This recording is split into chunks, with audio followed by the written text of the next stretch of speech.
credentials are important, but they're just a little piece of the pie. I've gotten many calls from people specifically reaching out to me because they say, I did a search on ChatGPT and it said that you're the one. What's the number one reason people with a solid presence online still aren't getting chosen? And Andrew Kolsky, founder of Be Picked. Andrew figured out that getting found and getting chosen are two different things and built a platform, a podcast, and a book called Left of Trust around that gap. Lawyer, and I went to this good law school, and I, had these good jobs, and that's great, and that's wonderful. Not the thing that's going to get them hired. By the time they pick up the phone to call you, they've already hired you. They're just calling you to officially sign up. And I said, why did you pull me up as the third suggestion and not the first? What is it that you're looking for that would make the change? And here's what it was. So, Andrew, what is actually happening in the prospect's head when they come across the founder podcast, consume the content, and then just hire someone else anyway? So this is really a great foundational question. And the reason for that is because the person who's coming to listen to the podcast, they've come for a particular reason, because they have a pain point, they have a desire, they have something that they want to do that they're not currently accomplishing, and they want to learn more about something.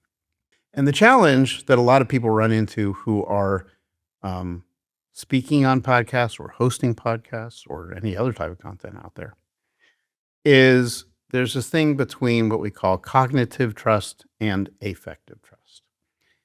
And cognitive trust is the type of trust that people build when they say, I'm a lawyer and I went to this good law school and I've had these good jobs and I have this good reputation and that's great and that's wonderful.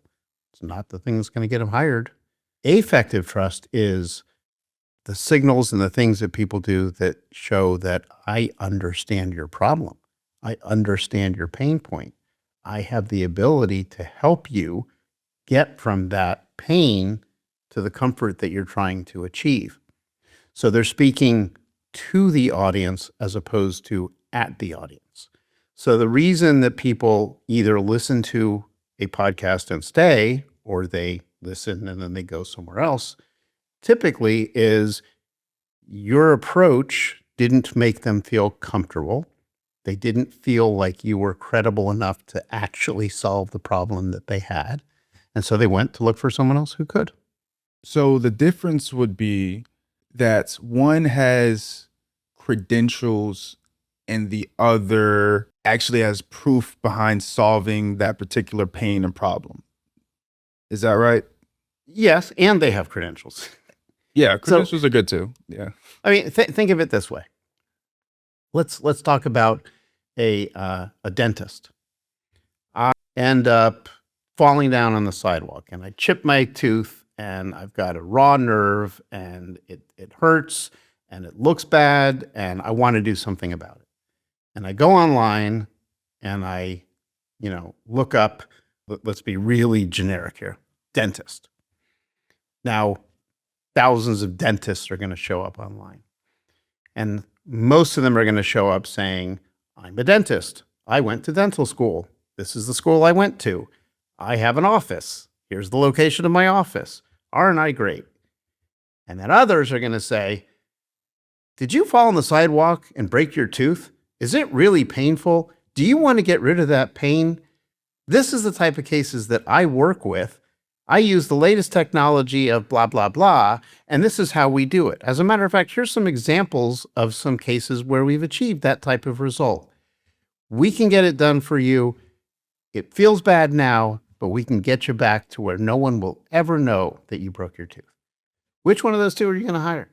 Very clearly the second one, because he solves my specific problem. He solved that problem before, and there's proof behind that. There you go. And he has and he has credentials. So credentials are important, but they're just a little piece of the pie. They are not the pie. And most people see them as the pie. That makes sense. What's the number one reason people with a solid presence online still aren't getting chosen? And that follows from what we were just talking about, but here's something that's important to know about that. As the internet search game is changing rapidly right now, the people that are going to be chosen are the ones who are going to understand the concept of affective trust that we were talking about. They're going to understand that, you know, again, let's go back to an attorney. Let's talk about a divorce attorney this time. And that divorce attorney understands that the general types of clients that that attorney gets are people who are, mother or father, 2 to 3 kids, married several years, something comes up, they end up realizing they're not right for each other, they want to get a divorce. Mom, for example, lays in bed at 3 a.m., worries about, oh my God, am I going to be able to have custody of my kids? Am I going to lose my kids? Dad wants to move out of the country. What's going to happen? And her big concern is what's going to happen with my kids. So she's laying in bed, of course, and the worst thing she could do in bed is scroll on her cell phone. So that's what she's going to do. And she's going to be scrolling and she's going to be typing in, do I get to keep my kids in a divorce? And the attorney who's going to be chosen is the one who recognizes this is what my clients, my potential clients, are doing. And so let me provide content that speaks to them. Let me put out blog articles. Let me put out YouTube videos. Let me put out, different posts on different social media where I have this consistent message out there that, hey, all is not lost if you're getting divorced and you have kids. There are things that are relevant that we have to talk about to have the best shot to keep your kids with you, et cetera, et cetera, et cetera. And when the person is searching for, can I keep my kids? They're not searching for divorce attorney, because that's where they're going to get 10,000 web pages of divorce attorneys. How do I pick?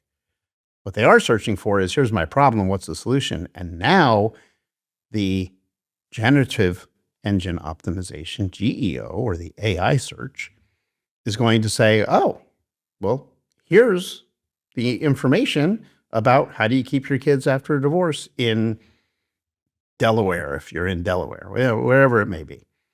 And then it's going to say, and the source of this material is Andrew Kolsky's website. He's a divorce attorney and he does, all these types of things.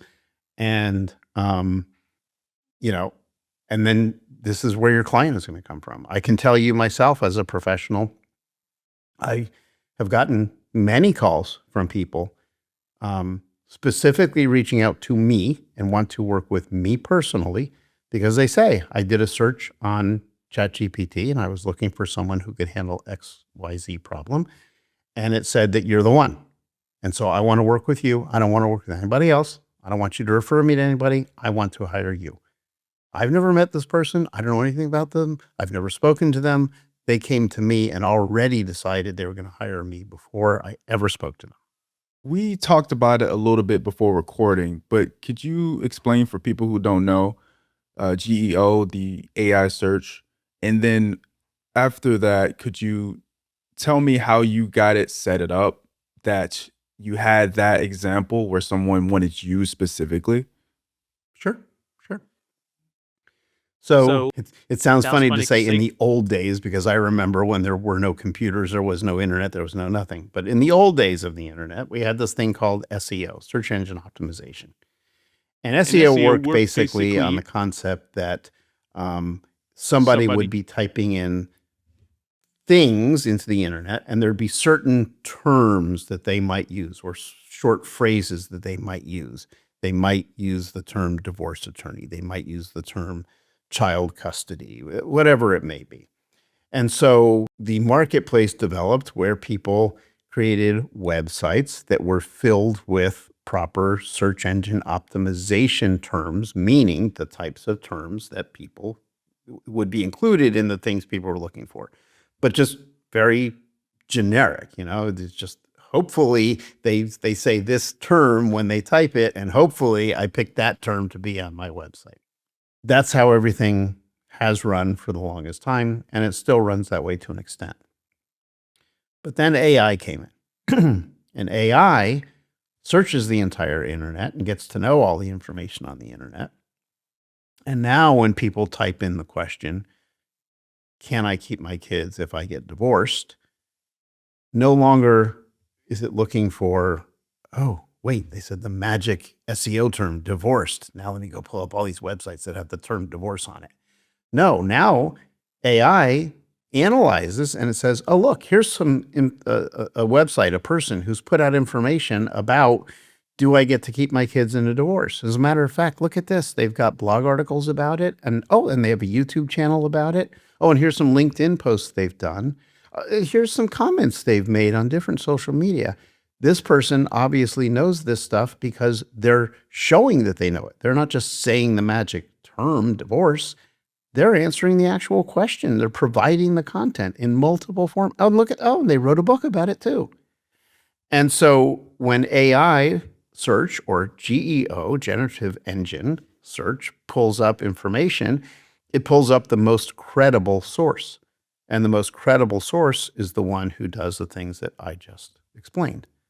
So Google is forever changing. And I know they've put out some information recently about some more changes. But basically, the way the internet is used now, people go in, they ask a certain question.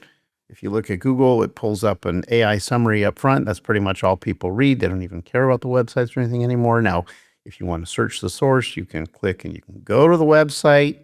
So it's important to have one, but it's not going to be the entry point. It's not going to be the place that people find you and choose you anymore. So that's what's happening out there. So in order to be the one who's picked, you need to think small. Your niche, if you're an attorney, like I said, in I don't know, let's say Washington, D.C., a very small little area, you need to be putting out content about, divorce attorney, Washington, D.C., and here's what the DC laws are on child custody, and here's my blog, and here's my YouTube channel, and here's my book, and here's my post, and here. That's what's going to get you chosen on AI search. It's a lot of specificity is what I'm hearing. Mm-hmm. Not just the credentials. It's a lot of proof. It's a lot of what you do out there besides what your title is, in many different forms that help aggregate that specific problem type in GEO. Is that correct? Yeah. Because look, I even sometimes, one of my quirks, I guess you could say, I will have conversations with the different AI search engines. And I'll ask it, first I'll search for something where I'm curious whether I come up or not. And so I did this the other day. I was searching for something and I came up, but I came up as the third suggestion. And I said, why did you pull me up as the third suggestion and not the first? What is it that you're looking for that would make the change?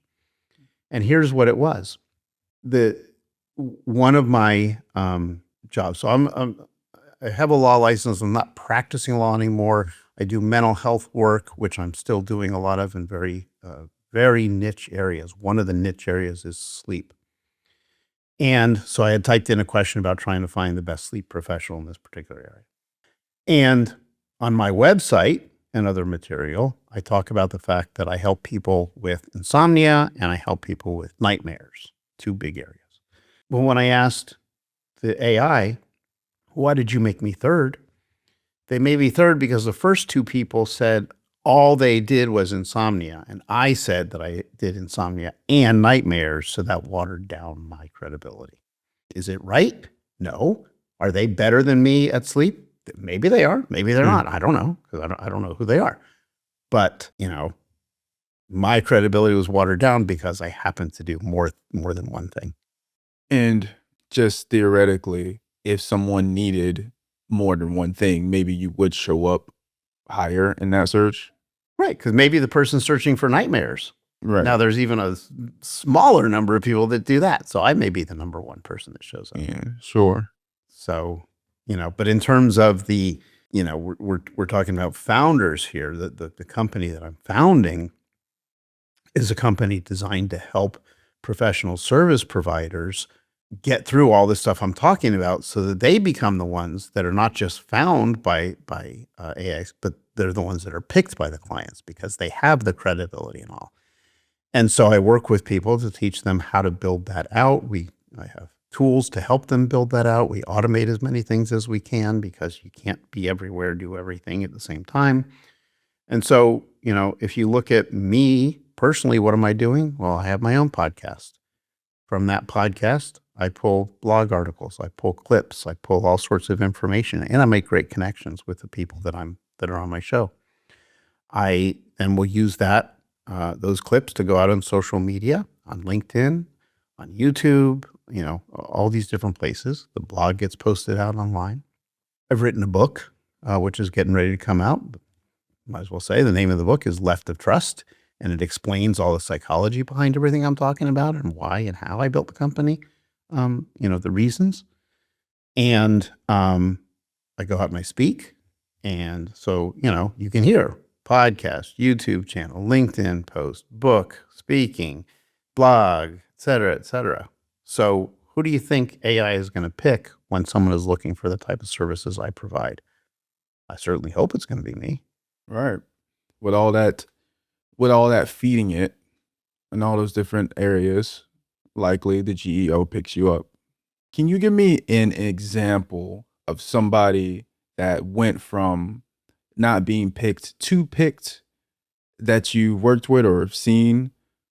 To be honest, the best example is the one that I just gave you. It's just my own experience because Okay. I have gone through years and years of trying all sorts of different things and spending hours and hours and hours on trying to figure out how do you write a YouTube script and what's important in it and researching the SEO terms that you want to say in the script and where do you want to say them in the script and how many times do you want to say them in the script and how long should the script be. And then you got to go and set up, I'm talking to you from a studio. If you looked around me, I've got cameras, I've got lighting, I've got, microphones, I've got all sorts of stuff here. Got to figure all that stuff out. Then you got to have a platform to record the video. Then you got to edit the video. And you got to learn how to post the video. That's just a short little YouTube video. Now, then you're writing the blog, you're doing. It's a tremendous amount of work. And I was spending hours and hours and hours doing all this stuff. And of course, over time, you get better and better at it. But I got to a point where you start to see some of the results that I was describing where people are searching you out. And then I realized, okay, but I gotta make this more streamlined because I don't have all the time to be doing this constantly. It's just not feasible. And then I started talking with colleagues, other lawyers, other mental health professionals, and I realized they all have the same problem. And what happens to them is they get so overwhelmed that they do nothing as opposed to starting somewhere. So now they're really behind because they're doing nothing because they're overwhelmed. And so for me, I started to learn more about it, and AI is so new. I started to learn what I could, reading and using and playing with it and watching YouTube videos of other people and those types of things. And I started implementing the best I could. There's so much more that I want to do, but I got to take it one step at a time. And as I started doing that and I started learning more and I started understanding the psychology behind it and I started, doing the next level, the next step, that's when, people start to search you out if you have what they want. And so, it comes down to, I call businesses to me, there's two types of businesses. There's push and there's pull. A push business is probably 80% of the businesses out there, which is someone who's trying to push a product on you, push, you to hire them for some reason, push a vitamin, whatever it is that they're trying to push on you, and you really don't want it, and you're trying to get out from under it, and then people will develop all these skills of how you can push harder and push more and get that one sale and whatever. Okay, great. But then there's pull businesses. And pull businesses, I call it the thirsty horses. Mm. Well, everyone else is leading horses to water and then fighting, trying to figure out how to make them drink. I don't worry about it at all. I just look for the thirsty horses that want water, and I provide the best, most accessible, easily found water that there is, and they line up. So I'd rather have, a pull business than a push business. And you would say that your business is a pull business. How exactly do you set that up? Understanding what makes a thirsty horse, knowing where those thirsty horses hang out, and then being where they are and providing them the product that they want. So for me, if my ideal client is a professional service provider, an attorney, an accountant, a mental health professional, whatever it may be, then I need to be where they're at, whether it be online, whether it be at a conference, whether it be speaking to a group that they go to, social media, whatever it is. I need to be where they're at. And I need to understand the questions they're asking, which is easy because you just read the questions that they're asking, not rocket science. And then you start providing the answers, but not generic, oh, I can help you with that. But you actually start providing content that is helpful to them. And when they realize that they're getting helped, that was valuable for me to hear that, wow, I learned something on that podcast, or boy, that information that I saw on that LinkedIn post really, helped me understand the problem I was having. When you give something of value to people, they're going to feel much more thankful and much more committed to you, because you're not pushing something on them like a used car salesman where they're trying to run away from you. They're trying to seek you out because, oh my God, this guy's got exactly what I need. So that's the approach. So you're essentially putting out valuable content around the problem that is for your avatar, and they are getting pulled in with your expertise and the value that you're providing. And thus, when they see that you have something for sale that is of their interest, they're pulled towards you instead of you just saying, hey, buy my thing, being a pull business. Yeah, because think about it. The reason they looked for the podcast or the YouTube video or whatever in the first place is because they had a problem. That problem made them uncomfortable. We as humans, and animals too, gravitate towards feeling comfortable. So if something is making us uncomfortable, maybe we're hungry and we want to go eat. Maybe we have an infected sore on our arm and it hurts and we don't like it and we're afraid of what's going to happen and we want to get it resolved. Maybe we have a bill that came to us that we think is unfair and we don't want to have to pay it, but it makes us uncomfortable till we get it resolved. We always are seeking comfort. So people are going to be seeking comfort based on a problem that they have or a perceived problem. And you want to be the one who says, hey, comfort is here. We can address that. There are ways to help you through that. I know those ways. I do those ways. I'm proving it to you because I'm showing you how I do it. I'm not hiding behind a curtain like the Wizard of Oz. I'm right out there. Here's what I do.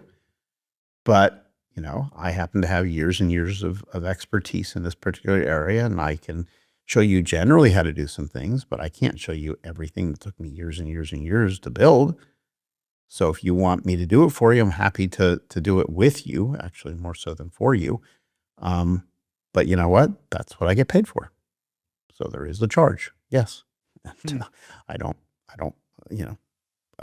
feel bad about charging for my services. I worked very hard to learn to do what I do. So you have your podcast, Be Picked. You have all this years of experience. You're learning about AI and GEO. You're running a pool type of business. Is your podcast working for you how you intended? How do you actually know and measure that? Yeah. And that's also another really important question. Let me tell you why. So is the podcast working for me as I intended? Yes. Why? Number one, I can see that as soon as I put the podcast out there and it goes out on YouTube and it goes out on podcast networks. So I have data, from all these different places as to how many people listen to it and so on and so forth. So number one, I can see that. I can see that immediately people started listening to it. I can see when, I can see where they come from. I can see all that data. I can see that on YouTube, the numbers keep going up. I can see the particular topics that they're most interested in. So that's one piece. That is moving faster than prior businesses that I have done. So it tells me that there's more of an interest. The second thing that's happening that shows me that it's working, think about, okay, there's different reasons for doing a podcast. One is because you're trying to put a message out there to your intended audience. But that's just one reason. What's the second reason for a podcast? When I'm the host, I get to talk to very interesting people about different things that I didn't know about, and I get to learn about new stuff. So it's kind of like doing homework. I'm getting to learn all this new information that I didn't know. The third thing that I'm getting is I'm getting contacts with those people. I'm doing or discussing doing different types of deals with several of the people that I have as guests on my podcast, because they have something that I need and I have something that they need, and it makes sense that we work together on it. So that I see happening as well. And then another piece that's important to understand that goes back to the question about GEO search, AI search, and all this. And this, I want to make sure your listeners get super, super clear. If you are able to create, let's say, a YouTube video, and that video gets 1 million views, you think to yourself, man, this is great. I got 1 million views. And tomorrow morning, that video is old and someone else's video comes out and gets 1 million views and you're done for. Mm-hmm. Will you get any clients from that? Doubtful. If you're trying to build a business and you're trying to build credibility and you put out consistently every day, 3 times a week, once a week, whatever it is, consistently a video that addresses a pain point that your ideal client has, and you get 49 views, 72 views, 115 views. Number one, over time, you're going to have a lot of views. But number two, what you're really seeing is I am putting out the right content for the right people. And there were 79 people that needed that content, not because look at the silly man doing a funny dance, got 1 million views, but because I found the actual ideal client for me who felt that the information was meaningful, which is why they watched it. And now they've become better educated and a little bit more comfortable about that problem.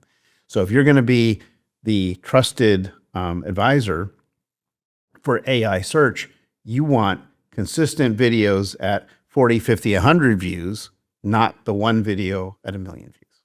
So it's more so about serving your niche than trying to serve everybody when it comes to the podcast. Absolutely. The more focused you can be, the better off you're going to be. And if you are judging yourself based on the number of views you get or the number of listens you get, you're focused on the wrong thing if you're trying to build credibility for AI search purposes. Now, will the number of views and things grow over time? Yeah, they will. But you're not looking for those one-off, viral videos. You're looking for the data that you want to collect is how many podcasts do I do, or how many YouTube videos do I do, or how many blog articles do I do? Am I doing them consistently on the schedule that I set, and are they always getting out there on time? And then if I'm getting some views, listens, whatever, that's the best data that I could have, because that tells me, because really, who's my audience? Really? My real audience is the AI search engine. And that stuff is really attractive to the AI search engine. And so that's where I want to be. And when you are serving your niche and you're putting out consistently and you're serving your AI audience as well, do you look at you said you look at like the analytics and the numbers. Are they telling you that you're serving the right people? How do you know you're serving the right people? That's another great question. You don't. you can know certain things, but you're not going to know that per se. But what you are going to eventually start to find out is when people start calling you and they say, "Oh, I saw your video," or "I heard your podcast," or "I whatever." And so I wanted to, hire you to do X, Y, or Z. When you start searching yourself on, not yourself, but you searching for the types of problems that you serve on AI, and you start showing up and you see the sources and things that it is quoting, that's how you're going to know. When you see your business growing. So it's secondary sources that are going to really tell you. There's no way to capture data off of, clicks and things like that. They're going to tell you who clicked it. It'll tell me where they came from. It may tell me their age range. It may tell me their, certain demographics, but it's not going to tell me that they just found out last night that their partner wants to divorce them and now they're worried about keeping their kids. There's no way that the internet's going to, maybe eventually it will, but today it doesn't. That sounds to me that you are essentially aligning yourself with adjacent problems in your niche. And thus, that problem is being found and searched for in your niche. And thus, you're making content around that. And then if you're actually getting views, that's telling you that, okay, I'm making the content in this niche about this thing. People are seeing it, that thing's getting searched, and I'm getting found around generally in that search. But you don't know for sure exactly who's finding it, but you generally are like, okay, this is working. Yeah. I mean, suppose you were a car dealer in the Midwest, and most of the people in your community were farmers. Okay. Well, farmers, just because of the nature of their work and what they do, typically need things like pickup trucks because they have to haul heavy equipment, things, whatever. They're probably not going to be searching for a small economy car as their first choice because they can't do what they need to do with it. So if you're a car dealer, you're probably going to be wanting to put out videos and all about, hey, what's the best type of pickup truck to help you haul this type of equipment? Why is it important to have this feature versus that feature?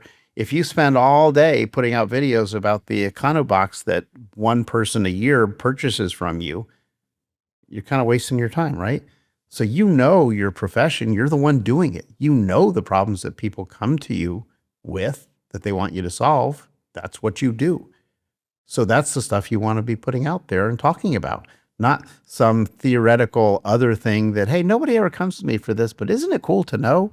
Well, maybe it's cool to know, but it's not going to get you business. So right now, you have your podcast, Be Picked, and you're doing some guesting, and you're about to launch, or is it already launched, your book, Left of Trust? My book is available for pre-order on Amazon, but it launches on September 15th. All right, September 15th. Tell us about the book and your strategy behind your using the podcast and podcast guesting to launch it. Well, so the important thing is recognizing concerns and needs that my particular ideal client would have. And my ideal client is typically a professional service provider who is trying to get started or grow their business, who doesn't know where to start or what to do, who maybe has tried different things and nothing's worked for them because they don't have any, master strategy. And many of them are probably doing nothing as opposed to doing something because they just don't know where to start. And the book is all about, hey, let's take a step back and let's talk about what's really going on. So, excuse me, there's a book out there written by Simon Sinek. And he talks about, for companies, he says, people don't buy what you do, they buy why you do it. That's his big message about companies and how they should be marketing, whatever. And my book, in my own mind, is sort of a response to his book, which says, yes, that's true. But let's talk about from the other side, from the consumer. What is the consumer looking for in order to find that business? And it goes into the psychology of what's going on. This is where I say the most common thing that everybody wants at the bottom level is comfort. So they are seeking comfort, period. I don't care if it's an accountant, an attorney, a mental health counselor, a car dealer. I don't care what it is. Guarantee you, ultimately, bottom line, they are seeking comfort for some kind of a problem. So you need to understand that. And then you need to understand, well, what are the things that are making them uncomfortable that I can help them with?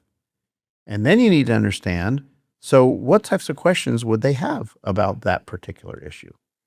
And then you go and you create content that answers those questions, because that's what you want them to hire you to do. This is what you're good at doing.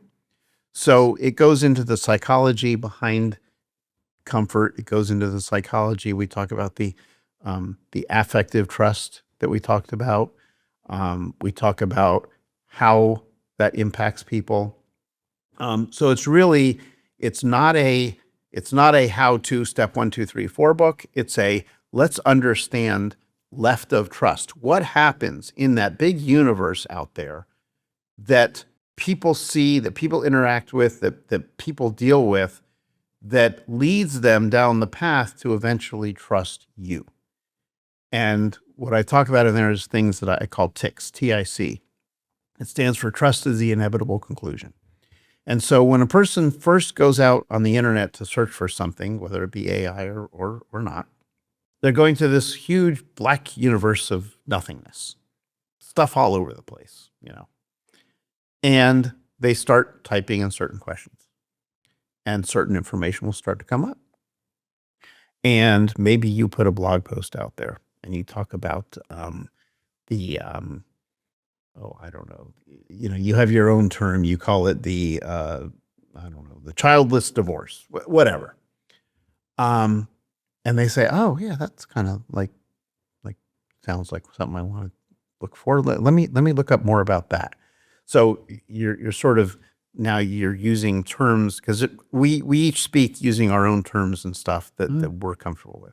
So you're kind of seeding the conversation out, because now they say, oh, childless divorce, I've never heard about that. Let me go look that up. And they type in a search for, tell me more about childless divorces. Oh, look, here's a YouTube video. It's from that same person. Why is it from that same person? Because they're searching the language that I use that shows up in all of my content out there. And even if they weren't searching that, they're searching the same topic that I'm covering. So now they find more information about me. Not all. There's some information from other people, but they find more information from me. I saw that guy. He just did that other video, and he did that. And then they search some more. And guess who keeps popping up over and over and over? And so at a certain point, we're moving from this big black nothingness into these little bits and points and pieces that people are seeing consistently. And it's narrowing them down to like, well, obviously, this guy is the expert in what I'm looking for. He may not be the best, heart surgeon, but he sure knows this area that I'm working on. And this is where I say, by the time they pick up the phone to call you, they've already hired you. Mm-hmm. They're just calling you to officially sign up. They're not calling you to get a consult, to spend an hour to talk about maybe weather, and then they go to someone else because there's just as many other people out there with the same degree and the same, license and whatever. No, they've chosen me because I helped them by giving them relevant, meaningful information that brought them comfort, or at least helped them recognize that they can get to comfort, and I'm capable of helping them get there. It really sounds like you know yourself, Andrew. Well, I appreciate that. I try. But this is years and years and years and years and years of legal practice, of mental health, of psychology, of marketing, of doing it myself, of making all the mistakes, and then analyzing, why did I make that mistake? What's a better way to do this? So yeah, this isn't like I read a book yesterday and then here I am. Right. It's compounded years of effort and knowledge and accumulation. One more time, what was the release date of your book? It's coming out September 15th on Amazon, but you can go right now and you can actually pre-order the book so that it'll come to you, as soon as it comes out. It's called Left of Trust. If you want to know more about just what we do, you can go to the website, which is BE-, and there we talk about, I have a piece of software called the Credibility Generator that's also just about to launch, that will take a lot of the stuff that we talked about that you need to do here to build your credibility, and it will automate it. not completely automated on purpose Mhm. because we want it to be yours. We don't want it to be just AI spitting stuff out. But I built it for me originally when I spent hours and hours and hours every day generating content, doing stuff. I literally can go into it, click a button, and within 10 minutes tops, I'm done. So I've taken hours of daily work down to a couple button clicks. That sounds super useful. So if you were across from a founder who has their podcast are showing up consistently and he still can't figure out how to essentially get clients in the door, and you had 1 minute to tell them how to actually fix it, 1 minute, what would you say? You've got the wrong message to the wrong client. And real brief story on it, because I did that. I started off not with Be Picked, but a prior company, and I was doing YouTube videos and I was doing all this stuff, and I'm working at it, and I'm just not getting viewers or anything. I'm like, what am I doing wrong? And I even went online and I found somebody and I hired him to consult with me to help me figure out what I'm doing wrong. And his response was, oh, you got to have a good microphone, and you got to have a good this, and you got to have a good thumbnail, and you got to have a whatever. And I'm like, okay, well, let me go do that. I do all that stuff. So I learned all these new skills. And guess what? I got 0 more clients. And then I started doing what I'm doing, and I started researching for Left of Trust and all. And it came to, it's like, oh, I'm putting out information that they don't want. I'm pushing on horses trying to make them drink. Let me switch tactics here. Let's find out where the thirsty horses are and create a product for them so that it's engaging and they want to seek it out. That made all the difference in the world. That's what I would tell that founder. That's great advice. Well, this has been the Founder Podcast Lab. See you in the next episode.